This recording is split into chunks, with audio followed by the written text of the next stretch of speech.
14 अप्रैल 1891 को मध्य प्रदेश के महू में पैदा हुए डॉक्टर भीमराव अंबेडकर ने 1950 में अपने एक आर्टिकल में लिखा था कि अगर नई दुनिया पुरानी दुनिया से अलग है तो नई दुनिया को पुरानी दुनिया से अधिक धर्म की जरूरत है। डॉक्टर भीमराव अंबेडकर जाति प्रथा के खिलाफ सबसे बड़ी लड़ाई लड़ने वाले और देश के पहले लॉ मिनिस्टर और संविधान सभा के अध्यक्ष थे। अंबेडकर का मानना था कि ये दलित समाज जिस हिंदू धर्म से जुड़े हुए हैं उस हिंदू धर्म के सभी रीति रिवाज दलितों के उत्थान में कभी सहायक नहीं बनेंगे। हिंदू धर्म की वर्ण व्यवस्था दलितों का हमेशा शोषण ही करती रहेगी।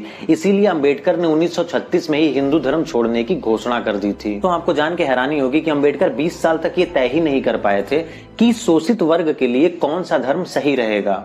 सबसे बड़ा सवाल ये आता है कि आखिर 20 सालों के बाद अंबेडकर ने ऐसा क्या देखा और क्या जाना कि उन्होंने हिंदू धर्म छोड़कर इस्लाम, ईसाई और सिख धर्मों में न जाकर 14 अक्टूबर 1956 को 3 लाख से ज्यादा दलितों के साथ बौद्ध धर्म को स्वीकार कर लिया, जो कि आजादी के बाद बहुत बड़ी घटना बन गई थी। तो आज के वीडियो में हम जानेंगे कि अंबेडकर ने हिंदू धर्म को छोड़कर बौद्ध धर्म को दरअसल 13 अप्रैल 1936 को सिख प्रचार सम्मेलन में बाबा साहब ने सिख धर्म में अपनी रुचि दिखाई थी, लेकिन फिर इन्होंने देखा कि दलित समुदाय से जो लोग सिख धर्म में कन्वर्ट हो रहे हैं उनको रामदासिया सिख या फिर मजहबी सिख कहकर पुकारा जाता था। और इतना ही नहीं, उनके लिए अलग गुरुद्वारे और अलग शमशान घाट भी बने थे, जो कि आज भी पंजाब के अलग अलग इलाकों में देखने को मिल जाएंगे। और इन वजह से उन्होंने सिख धर्म को नहीं अपनाया। उसके बाद अंबेडकर ने विश्व के प्रचलित 4 धर्मों हिंदू धर्म, बौद्ध धर्म, इस्लाम धर्म, ईसाई धर्म और उनके संस्थापकों, पैगंबरों और उनके अवतारों की डीप स्टडी की। और इसका जवाब Buddha and the future of his religion के एक आर्टिकल में लिखा कि ईसाई धर्म के संस्थापक ईसा मसीह खुद को ईश्वर का बेटा कहते थे और अपने सभी फॉलोअर्स से कहते थे कि अगर ईश्वर के दरबार में प्रवेश करना है तो वो उन्हें ईश्वर का बेटा माने। ऐसे इस्लाम के संस्थापक पैगंबर मोहम्मद खुद को खुदा का मैसेंजर मानते थे और अपने सभी फॉलोअर से कहते थे कि मुक्ति चाहने वालों को न उनको सिर्फ खुदा का पैगंबर मानना होगा बल्कि ये भी मानना होगा कि वो आखिरी पैगंबर हैं। और हिंदू धर्म में तो अवतरित पुरुषों ने ईसा मसीह और पैगंबर से भी आगे जाकर खुद को ही परमपिता परमेश्वर घोषित कर दिया।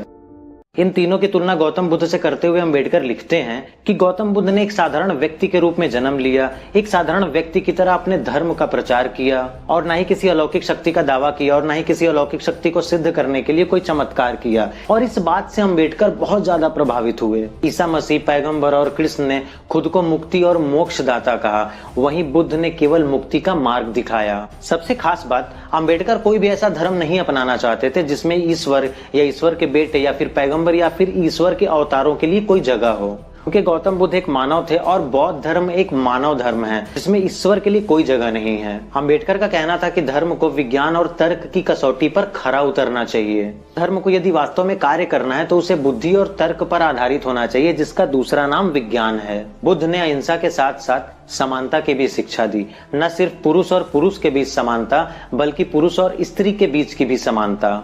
कि अंबेडकर समानता को किसी भी धर्म का मूलभूत सिद्धांत मानते थे। अंबेडकर को गौतम बुद्ध के एक उपदेश ने बहुत ज्यादा प्रभावित किया कि बुद्ध अपने उपदेश में कहते हैं कि उनके धर्म पर भूतकाल का दबाव या बोझ नहीं होना चाहिए। मतलब जरूरत के हिसाब से धर्म में बदलाव होते रहें, तभी धर्म का असली मतलब बचा रहेगा, जबकि बाकी के धर्मों में किसी भी बदलाव की कोई गुंजाइश नहीं है। इन्हीं सब कारणों की वजह से अंबेडकर ने 14 अक्टूबर 1956 को 3,65,000 दलितों के साथ नागपुर में पूरे विधि विधान के साथ बौद्ध धर्म को अपना लिया। अंबेडकर के धर्म परिवर्तन से गांधी खुश नहीं थे, क्योंकि गांधी का मानना था कि धर्म कोई कपड़ा या मकान नहीं है जिसे कभी भी उतारा या फिर बदला जाए। क्योंकि गांधी जी का विचार था कि समाज सुधार का रास्ता और सोच बदलने का रास्ता सही था, धर्म परिवर्तन नहीं। कुछ लोगों का मानना था कि अंबेडकर के बौद्ध धर्म चुनने के पीछे की सबसे बड़ी वजह यह भी थी कि बौद्ध धर्म भारतीय सनातन परंपरा से ही निकला एक धर्म है जो किसी बाहरी देश से भारत में नहीं आया। अंबेडकर के इस धर्म परिवर्तन को इतिहास में दलित बौद्ध धर्म आंदोलन के नाम से दर्ज किया गया। इस आंदोलन से प्रभावित होकर लाखों दलितों ने हिंदू धर्म छोड़कर बौद्ध धर्म को अपना लिया। धर्म परिवर्तन के 2 महीने बाद यानी कि 6 दिसंबर 1956 को दिल्ली में उनके घर में ही अंबेडकर की मौत हो गई। अंबेडकर की मौत के बाद यह आंदोलन धीरे धीरे कम हो गया। हालांकि हम आज भी दलितों के बौद्ध धर्म में कन्वर्ट होने की खबरें सुनते रहते हैं। वीडियो कैसी लगी कमेंट में जरूर बताइएगा। मिलते हैं नेक्स्ट वीडियो में नेक्स्ट टॉपिक पर।